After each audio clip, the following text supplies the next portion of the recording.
Hello. कैसे हैं आप सब लोग? आशा करता हूँ सब अच्छे होंगे। बस सब लोग अपना ध्यान रखिए। मौसम थोड़ा सा इस टाइम ख़राब है, सबकी तबीयत ख़राब हो रही है। बस आप स्वस्थ रहो, लाइफ में फिट रहो। जैसे कि हमने पिछले लास्ट ऑपरेशन में हमने बात करी थी तोरखम की। मतलब क्या था तोरखम, कौन चाहता था हिंदुस्तान और पाकिस्तान में एक बार युद्ध हो जाए करके। तो देखो होता क्या है यार, इस दुनिया के अंदर अगर एक वर्ड है, नॉलेज इज पावर। ये जो वर्ड है सबसे अच्छा पता है किसके लिए फिट बैठता है? ये बैठता है एजेंसीज के लिए, जो कभी खुद एक गोली नहीं चलाते और लेकिन एक दूसरे देश के ऊपर वॉर करा देते हैं। पता आपको, इस दुनिया में आज जंग चल रही है हर जगह। अगर आप देखो, यूक्रेन रशिया वॉर चल रहा है, इसराइल ईरान वॉर चल रहा है, पूरी दुनिया के अंदर यार। मतलब कहीं भी शांति नहीं है। लेकिन आप डीपली अगर पीछे जाओगे तो आपको ये समझ में ही नहीं आएगा यार वॉर हुआ क्यों, स्टार्ट क्यों हुआ करके। लेकिन इन वॉरों को शुरू कराने के लिए एक एजेंसीज मतलब कई सालों तक प्लानिंग करती हैं। मैंने कहा ना आपको, क्यों खुद कभी एक एजेंसी गोली नहीं चलाती लेकिन देशों में वॉर करा देती है। तो सेम हम दोबारा आते हैं तुरखम के ऊपर, कि जैसे मैंने आपको बताया था लास्ट वीडियो में, क्यों चाहते थे हम और पाकिस्तान एक बार दोबारा से युद्ध कर लें करके, वॉर कर लें। यार हमने तो जस्ट अभी 1971 वॉर किया ही था, 10 साल के बाद दोबारा एक युद्ध। जबकि जो भी इस वॉर को चाहते थे वो जानते थे यार इस वॉर का मतलब है कि हिंदुस्तान या पाकिस्तान कई 100 साल पीछे चला जाएगा। जब भी किसी देश में वॉर होता है तो वो देश, जब भी वॉर खत्म होता है तो कई 100 साल पीछे चला जाता है यार। बट दुनिया की किसी भी एजेंसी को इससे कोई फर्क नहीं पड़ता। तो सबसे पहले फिर हम आ जाते हैं दोबारा 1979 में। 1979 के अंदर क्या होता है, अफगानिस्तान के जो राष्ट्रपति थे हफीजुल्लाह अमीन, ये एक बार क्या होता है, एक अमेरिकन एजेंट, जो अमेरिका का एक सीक्रेट एजेंट था, जो किसी और कवर आईडी में अफगानिस्तान के अंदर था, जिसका नाम था एचआर ब्लड, उससे एक मुलाकात करते हैं। और ये मीटिंग बहुत सीक्रेट होती है यार, बहुत ही सीक्रेट। किसी को इस मीटिंग के बारे में पता नहीं होता है। और जैसे ये मीटिंग खत्म होती है, एचआर ब्लड सीधे सीआईए को एक मैसेज भेजते हैं और वो कहते हैं कि यार इस टाइम अमीन क्या चाहते हैं, अमेरिका और अफगानिस्तान के अच्छे संबंधों पर बात करना चाहते हैं, मतलब उनके रिलेशन बहुत अच्छे हो जाए। और ये बात सीधे किसको पता चलती है? केजीपी को। और केजीपी सीधे 2 महीने के बाद अफगानिस्तान के ऊपर अटैक करता है और अपने मनपसंद का प्रेसिडेंट वहां पर डिप्लॉय कर देता है, जैसे मैंने आपको बताया। लेकिन अमेरिका कभी नहीं चाहता था यार कि अफगानिस्तान उसके कंट्रोल में आ जाए करके। किसी भी कीमत पर अफगानिस्तान कंट्रोल में नहीं आना चाहिए यूएसएसआर के। इसके लिए क्या करें?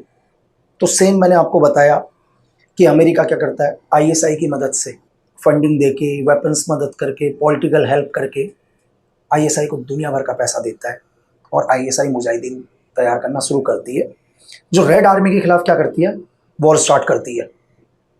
केजीपी ने यहां पर एक सबसे बड़ी गलती करी थी। केजीपी का हर होमवर्क अच्छा था, उसने जितना भी रिसर्च किया सब कुछ ठीक था, लेकिन उसका ध्यान नहीं जा पाया कहां पर, अफगानिस्तान के अंदर छोटे छोटे जो कबीले हैं उन पर उनका ध्यान नहीं गया। और ये वो कबीले हैं जिनको आज तक दुनिया में कभी कोई जीत नहीं पाया यार। 20 साल यूएसएसआर फाइट किया, अमेरिका ने फाइट किया 20 साल तक, वापस बैकफुट में गया, इन कबीलों को कभी नहीं जीत पाया। पता है, अफगानिस्तान को पता चल गया था कि यार कि एक्चुअल में आईएसआई एक मोहरा है सिर्फ। आईएसआई को क्या है यार, दुनिया में एक आईएसआई वो है जिसको दुनिया में कोई भी पैसा दे वो उसकी साइड चला जाता है, उसको कोई फर्क नहीं पड़ता। मैंने आपको बताया कि इस दुनिया में जब जब वॉर हुए हैं, आईएसआई के वहां ईद बनी है भाई, क्योंकि उसको पता वॉर होगा, टेररिज्म बढ़ेगा, मुझे एड फंडिंग मिलेगी, ठीक है, मुझे नए टेररिज्म तैयार करने होंगे। ये आईएसआई का काम है यार। तभी आज भी देखो ना कि पाकिस्तान के अंदर आज 200 रुपये केजी आटा हो गया यार। ये सिर्फ आईएसआई की वजह से, वहां की आर्मी की वजह से, क्योंकि वहां की आर्मी कभी चाहती नहीं पाकिस्तान में पीस हो यार। अगर पाकिस्तान के अंदर पीस हो जाएगा तो आर्मी कहां से पैसा कमाएगी? बिल्कुल सही। मतलब दुनिया की एक ऐसी फोर्स है जो सुई से लेकर रियल एस्टेट सब कुछ काम करती है, वो पाकिस्तान की आर्मी है, जो कभी नहीं चाहती वहां पर कोई भी गवर्नमेंट बिल्कुल 5 साल तक काम करे करके यार। अब 1947 से लेकर आज तक कोई भी सरकार वहां 5 साल काम ही नहीं कर पाई। सेम सिचुएशन 1979 के अंदर आईएसआई ने एड फंडिंग ली अमेरिका से, और मुजाहिदीन तैयार करना शुरू किया। इसका दुनिया में क्या असर होगा, इससे आईएसआई को कोई फर्क नहीं पड़ता। और इन मुजाहिदीन ने क्या किया भाई, यूएसएसआर आर्मी के खिलाफ फाइट करना स्टार्ट कर दिया। और यूएसएसआर के लिए सबसे बड़ी दिक्कत क्या पड़ गई, उसके लिए मुजाहिदीन दिक्कत नहीं पड़ी, उसके लिए दिक्कत पड़ गई यार कि ये आईएसआई को मैं कैसे बैकफुट करूं, मतलब मैं ऐसा क्या करूं कि आईएसआई बैकफुट हो जाए। तो इसके लिए पहली बार क्या होती है, केजीपी एक नया प्लान स्टार्ट करती है और एक ऑपरेशन स्टार्ट करती है, ऑपरेशन कॉन्टैक्ट। इस ऑपरेशन का मेन मोटिव क्या होता है, इस ऑपरेशन कॉन्टैक्ट का मेन मोटिव होता है कि ऐसी मिस इंफॉर्मेशन पहुंचाना हिंदुस्तान और पाकिस्तान को। अब आप कहोगे यार मिस इंफॉर्मेशन क्या होती है, यार स्पाई न्यूज की दुनिया के अंदर इंफॉर्मेशन को पाने से ज्यादा खतरनाक होता है गलत इंफॉर्मेशन आपके हाथ में ना लग जाए। ये बात आप अजीब सा लग रहा होगा आपको सुनना। अगर मुझे कोई कहे यार कि पाकिस्तान के अंदर से या रशिया के अंदर से या यूएस से या चाइना से कोई भी इंफॉर्मेशन लेके आनी है, मुश्किल है, लेकिन इससे भी ज्यादा मुश्किल पता है क्या है, कि मैं गलत इंफॉर्मेशन लेके ना आ जाऊं। तो जितनी भी एजेंसीज होती हैं दुनिया की, ये क्या करती हैं, एक ऐसा प्लान तैयार करती हैं, इनको पता चल जाता है कि सामने वाला आदमी एजेंट है करके, सामने वाला एक एजेंट है या एसेट है किसी दूसरी एजेंसी का, ये उसको मारते नहीं है। ये यहां पर क्या करते हैं, उस तक एक ऐसी इंफॉर्मेशन पहुंचा देते हैं जो ये चाहते हैं कि वो इंफॉर्मेशन इनके देश के लिए जाए। आप सही समझे। सेम केजीपी ने क्या किया, ऑपरेशन कॉन्टैक्ट पर अब ऐसी इंफॉर्मेशन बनाना शुरू कर दिया जो हिंदुस्तान और पाकिस्तान तक पहुंचे। लेकिन गलत इंफॉर्मेशन कैसे हिंदुस्तान और पाकिस्तान तक पहुंचेगी, वो सबसे बड़ी चीज थी, वो सबसे बड़ी मुश्किल थी इनके लिए। तो इसके लिए इन्होंने क्या किया, अपने जितने भी एजेंट थे, इंडिया में हो गया या पाकिस्तान में हो गया या नजदीक में हमारे श्रीलंका में हो गया, बांग्लादेश में हो गया, उन सबको एक्टिव स्टार्ट कर दिया, सबको एक्टिव कर दिया, अपने एसेट्स वगैरह को। एक ऐसी इंफॉर्मेशन तैयार करी 1981 के अंदर कि हम तक, मतलब उस टाइम हमारी प्राइम मिनिस्टर इंदिरा गांधी, जिनका कोड इन्होंने वैनो रखा था, और एक कोड एक्स जो बिल्कुल इंदिरा गांधी के नजदीक पहुंच गया था, उस तक इंफॉर्मेशन पहुंचाना शुरू किया। और उसको एक स्पेशल टास्क दिया इन्होंने कि जब भी इंदिरा गांधी को तुम कोई भी मैसेज दो और उस मैसेज को पढ़ो, तो इंदिरा गांधी का रिएक्शन देखना यार, कि वो रिएक्शन क्या होता है उनका। जब वो मैसेज सुन रही है, उनकी बॉडी लैंग्वेज को वॉच करो कि उनके जहन में क्या चल रहा है उस मैसेज को सुनकर। तो जब भी एक्स इंदिरा गांधी को कोई भी मैसेज पढ़ के बताते कि हमारे को एक इंफॉर्मेशन मिली है करके इसी, तो वो इंदिरा गांधी की बॉडी लैंग्वेज को रीड करते थे और वही पूरी इंफॉर्मेशन केजीपी तक पहुंचाते थे। अब इनके पास पहली इंफॉर्मेशन कहां से मिली, तो 1981 में क्या होता है, इस्लामाबाद में हमारे डिप्लोमेट थे, उनका एक एसेट उनके पास पहुंचता है। मतलब उनको ये लग रहा था कि उनका एसेट है, एक्चुअल में वो केजीपी का एक एजेंट है, उनको एक इंफॉर्मेशन पहुंचाता है, जिस इंफॉर्मेशन को पढ़ने के बाद वो शॉक होते हैं और वो सीधे हिंदुस्तान आते हैं। सेम सिचुएशन श्रीलंका में भी, एक बहुत बड़ा जर्नलिस्ट, वहां पर हमारे हाई कमिश्नर थे टी श्री इब्राहिम, उनसे बहुत अच्छी दोस्ती थी एक जर्नलिस्ट की, बहुत बड़ा जर्नलिस्ट, बट एक्चुअली में होता क्या, केजीपी का एक एजेंट था। वो भी उन तक एक मैसेज पहुंचाता है, एक इंफॉर्मेशन देता है, तो उनको भी लगता है उनके हाथ में एक बहुत बड़ी इंफॉर्मेशन मिली है और ये दोनों के दोनों इंफॉर्मेशन हिंदुस्तान के साथ शेयर करी जाती है। तो पहली इंफॉर्मेशन क्या थी पाकिस्तान के अंदर, कि पाकिस्तान क्या कर रहा है, कश्मीर के अंदर टेररिज्म फैलाना शुरू कर रहा है। मतलब वो एक आजाद कश्मीर चाहता है। वो क्या चाहता है, एक आजाद कश्मीर चाहता है जो हिंदुस्तान से अलग कर दिया जाए, जिसका मुद्दा आज भी चल रहा है। और सेकेंड इंफॉर्मेशन श्रीलंका से हमारे को क्या इंफॉर्मेशन मिलती है कि अमेरिका ने 20 साल का प्लान किया है कि वो हिंद महासागर के अंदर अपनी फोर्सेस को कैसे एडवांस करेगा। जबकि मैं आपको ये बता दूं कि अमेरिका ने ऐसा कोई प्लान नहीं किया था, बस ये इंफॉर्मेशन हम तक पहुंची थी। और ये जैसी इंफॉर्मेशन इंदिरा गांधी तक पहुंचती है, तो उनके जो भी उनके नजदीक में, मैंने आपको बताया जैसे कोड एक्स या कुछ लोग इसे कोड एस के नाम से भी जानते हैं, वो इंदिरा गांधी का रिएक्शन चेक करता है कि इंदिरा गांधी इस इंफॉर्मेशन को, जैसे उनको इंफॉर्मेशन मिली उससे उनका क्या रिएक्शन होता है करके। और वो सिर्फ हमको इंफॉर्मेशन नहीं पहुंचा रही थी यार केजीपी, वो सेम इंफॉर्मेशन किसको पहुंचा रही थी, पाकिस्तान को भी। और पाकिस्तान को क्या इंफॉर्मेशन पहुंचा रही थी कि हिंदुस्तान बलोच के अंदर अपनी एक्टिविटी बढ़ा रहा है और वो पाकिस्तान से बलोच को अलग करना चाहता है करके। मतलब जैसी इंफॉर्मेशन हमारे पास आ रही थी सेम इंफॉर्मेशन पाकिस्तान के पास भी जा रही थी करके। जबकि केजीपी का एक्चुअल मकसद क्या था? केजीपी का एक्चुअल मकसद था कि एक आजाद कश्मीर बनाना, मतलब एक ऐसा कश्मीर बनाना जो ना हिंदुस्तान के साथ रहे ना पाकिस्तान के साथ रहे।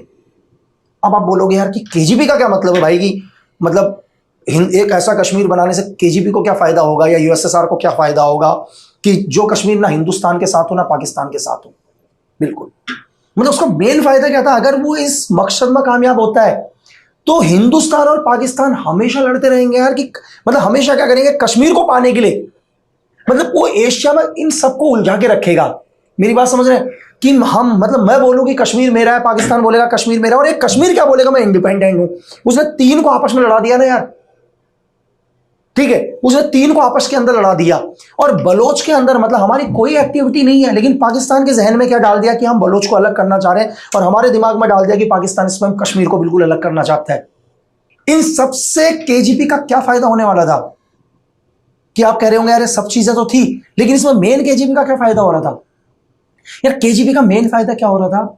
मैंने आपको दोबारा बताया कि जैसे अफगानिस्तान के अंदर यूएसएसआर के लिए अमेरिका से भी ज्यादा प्रॉब्लम कौन दे रहा था? आईएसआई।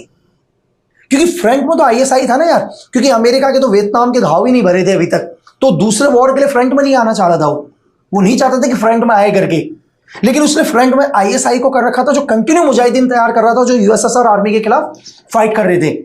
अब ये मुजाहिदीन बनना एक ही शर्त में रुकेंगे, जब तक आईएसआई बैकफुट नहीं करेगा। और आईएसआई को बैकफुट करने के लिए ये सारी इंफॉर्मेशन फैलाई जा रही थी।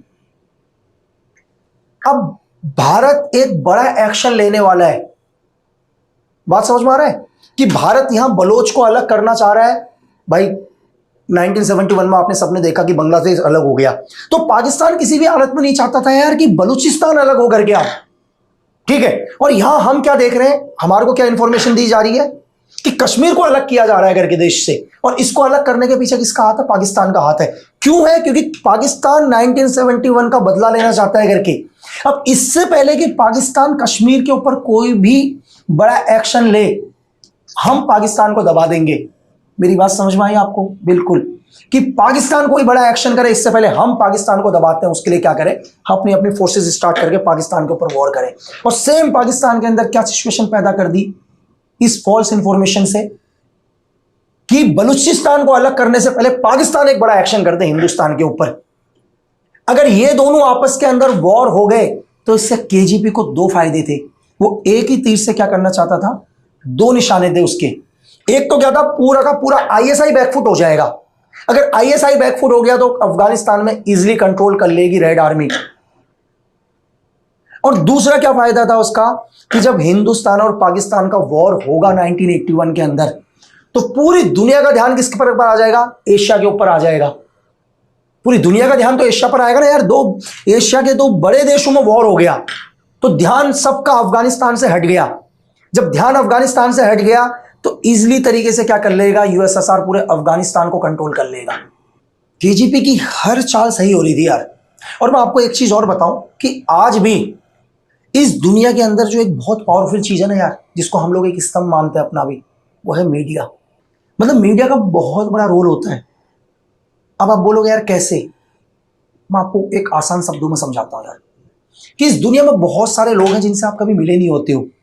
हम लोग बहुत सारे हैं जो अपनी राय बनाते हैं। जैसे आप राय बनाते हो कि यार फलाना लीडर ऐसा है या फलाना लीडर वैसा है, जबकि पर्सनली आप कभी उस लीडर से नहीं मिले, लेकिन फिर भी आप राय बना लेते हो क्योंकि सिर्फ आप देखते हो। मीडिया आपको दिखाती है कि यार ये लीडर इतना अच्छा है, ये लीडर इतना बुरा है। यार सच में आप अपने घर के लोगों को नहीं जान पाते जिनसे ज्यादा पूरे जीवन भर रहते हो।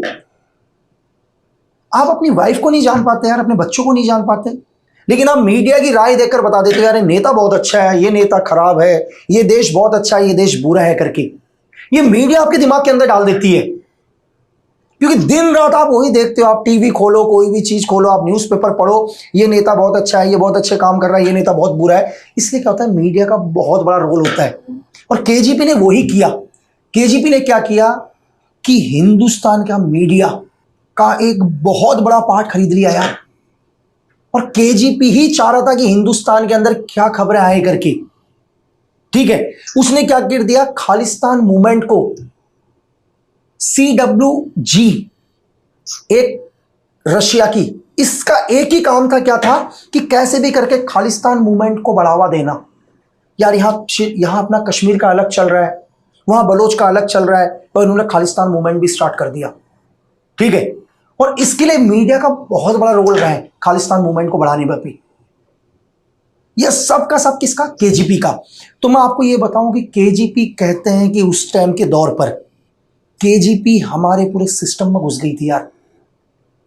आज भी दुनिया के अंदर आप देखो ना, अभी आपने कुछ दिन पहले एक न्यूज सुना कि यार इजराइल का मतलब मोसाद का एजेंट ईरान के अंदर एज एक लेफ्टिनेंट जनरल, यार एक जनरल पोस्ट पर।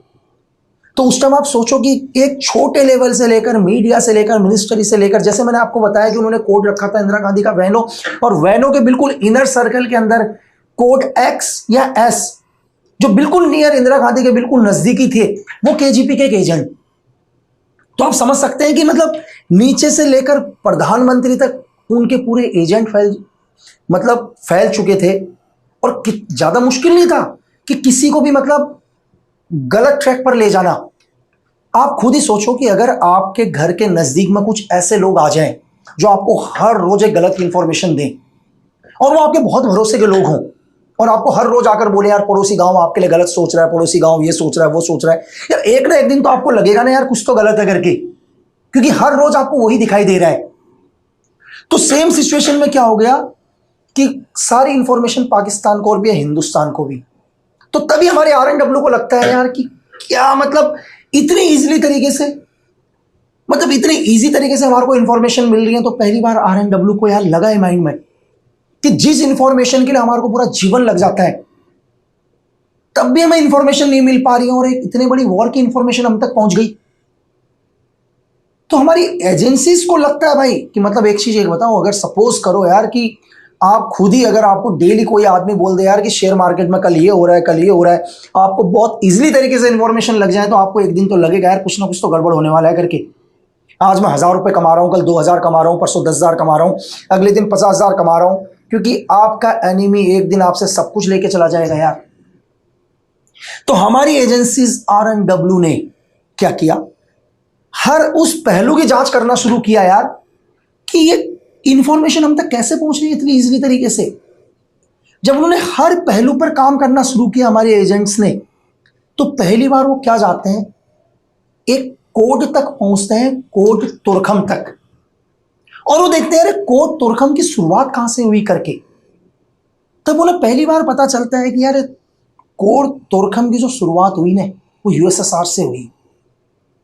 अब वो देखते हैं कोड तुर्खम क्या है मतलब, तो हमारी एजेंसी को समझ में आता है यार कि पाकिस्तान और अफगानिस्तान का जो बॉर्डर है तुर्खम, तो डीपली एनालाइज करना शुरू कर देते हैं हमारे एजेंट कि क्या है मतलब तुर्खम, क्या है इस कोड का मतलब। तो उन्हें समझ में आता है कि यार केजीपी ने हर इंफॉर्मेशन हम तक पहुंचाई है, हमें वो इंफॉर्मेशन नहीं मिली, हम तक वो इंफॉर्मेशन को पहुंचाई गई थी। सेम ISI को भी इंफॉर्मेशन पहुंचाई गई थी। मैंने आपको पहले भी बताया कि स्पाई न्यूज की दुनिया के अंदर इंफॉर्मेशन हासिल करने से खतरनाक होता है गलत इंफॉर्मेशन आपके हाथ में ना लग जाए यार। बेशक आपको इंफॉर्मेशन ना मिले तो चलेगा, लेकिन ऐसी गलत इंफॉर्मेशन आपके हाथ में ना मिले जो आपका सर्वनाश कर दे। कैसे, कल मुझे कोई बोलता है कि शेयर मार्केट बिल्कुल अब जाएगा, किसी ने मुझे बोला और बहुत खास आदमी ने बोला, और मैं अपने जीवन का पूरा पैसा लगा देता हूं यार, और शेयर मार्केट क्रैश कर जाता तो मैं बर्बाद हो गया ना। तो बेशक मुझे एक इंफॉर्मेशन ना मिले, लेकिन गलत इंफॉर्मेशन ना मिले। तो तुर्खम का मतलब क्या था, तुर्खम का कोड क्यों रखा था USSR ने तुर्खम? एक्चुअली क्या था कि ISI ने तुर्खम को, बॉर्डर को क्रॉस करके अफगानिस्तान के एंटर हुए और मुजाहिदीन बनाना शुरू किया। तो उनका एक ही मकसद था इस कोड का कि कैसे भी करके जो तुर्खम बॉर्डर है ना, तुर्खम, उस बॉर्डर को दोबारा ISI वापस अपने देश के अंदर चला जाए। ये सारी इंफॉर्मेशन जब हम डिकोड करते हैं और ये सारी इंफॉर्मेशन हम लोग किसके साथ शेयर करते हैं, आईएसआई के साथ शेयर करते हैं कि भाई ऐसा कुछ नहीं है करके, हम कोई बलोच मुद्दे को अलग नहीं कर रहे हैं। तो आईएसआई भी बोलती है भाई हम भी कुछ नहीं कर रहे हैं करके, तो सेम इंफॉर्मेशन उन तक भी पहुंची। तो आप समझ सकते हैं अगर हम इस कोड तुर्कम को डिकोड नहीं करते तो 1981 के अंदर ये संभव था कि हिंदुस्तान और पाकिस्तान का एक बार दोबारा वॉर हो जाता। अगर दोबारा वॉर होता, जिसे हम हमेशा अपना दोस्त समझते हैं, हमारे दोस्त को कोई फर्क नहीं पड़ता कि हमारे हजारों लोग मारे जाएं, लाखों सोल्जर शहीद हो जाएं, हम हजारों साल पीछे चले जाएं, इस दुनिया में किसी को फर्क नहीं पड़ता यार। मैंने आपको अभी भी बताया कि स्पाइनोज की दुनिया के अंदर कभी कोई दोस्त नहीं होता, यहाँ कोई दुश्मन भी नहीं होता। अगर आपको अपने दुश्मन देश को बर्बाद करना हो तो यहाँ का दुश्मन भी एक हो जाता है यार। वो दुश्मन तब तक आपका साथ रहेगा जब तक उसका निजी फायदा है। जिस दिन उसका फायदा खत्म, वो आपको भी बर्बाद कर देगा। और मैंने आपको बताया कि इस दुनिया के अंदर एजेंसीज कई सालों तक, जो आज आप इंसिडेंट सुनते हैं ना कि आज फलाने जगह पर ये हो गई, आज फलाने जगह में वॉर हो गई, तो एक एजेंसीज उस वॉर को जन्म देने के लिए कई सालों तक मेहनत करती हैं, तब वॉर का जन्म होता है। और आप समझ सकते हैं कि एक एजेंसी किसी दूसरे देश के अंदर घुसकर वहां के पूरे सिस्टम में घुस जाती है यार, तो आप उनका विजन नहीं समझ सकते, उनका एम नहीं समझ सकते। वो कहते हैं कि तुम जाओ, अपने एजेंट को बोलते हैं तुम जाओ दुश्मन देश में, जाओ वहां रहो, वहां शादी करो, वहां बच्चे भी पैदा करो, बट कभी भी अपना मकसद मत भूलना। समझे? मतलब जाओ, जाने के बाद शादी करो, बच्चे भी पैदा करो, पूरे जीवन भर वहीं रहो और वहीं मर जाओ, लेकिन सब कुछ भूल जाओ, लेकिन अपना मकसद मत भूलना कि तुम क्यों गए हो वहां पर। तो आप समझ सकते हैं कि दुनिया के अंदर हर वो चीज सही नहीं होती जो हमें दिखाई दे रही है, और वो हर चीज भी सही नहीं होती जो हमें सुनाई दे रही है। तो हमेशा अपने विवेक का इस्तेमाल करो यार। अगर तुमसे कभी कोई कुछ कहता है तो एकदम से रिएक्ट मत करो, पहले सोचो कि सामने वाले ने हमें ऐसा क्यों बोला है यार, उसके पीछे उसका रीजन क्या बोलने का। मैं आपको देश के लिए ही नहीं बोल रहा हूं, मैं आपको इस मतलब एजेंसी को लेकर नहीं बोल रहा हूं, या मतलब आपको जियो पॉलिटिक्स पर नहीं बोल रहा हूं, मैं आपको एक छोटे से लेवल पर भी बोल रहा हूं यार। कभी कभी क्या होता है कि आप बहुत बड़े दुश्मनी के पीछे एक छोटी सी वजह सुनोगे। तो मैं आशा करता हूं कि जितनी भी मैं आपको इस ऑपरेशन को बता पाया, आपको समझ आया होगा, अच्छा लगा होगा। और मेरे बहुत सारे ऐसे वर्ड्स होते हैं यार जो थोड़ा सा मतलब समझ में नहीं आते, तो आप कमेंट्स में पूछ सकते हैं, ठीक है। और मैं दोबारा आपसे कहूँगा कि स्वस्थ रहो, हमेशा ईश्वर से प्रार्थना करो कि वो हमेशा आपको सुकून दे, भगवान से सुकून मांगो, और हम जल्दी दोबारा मिलेंगे। धन्यवाद। जय हिंद।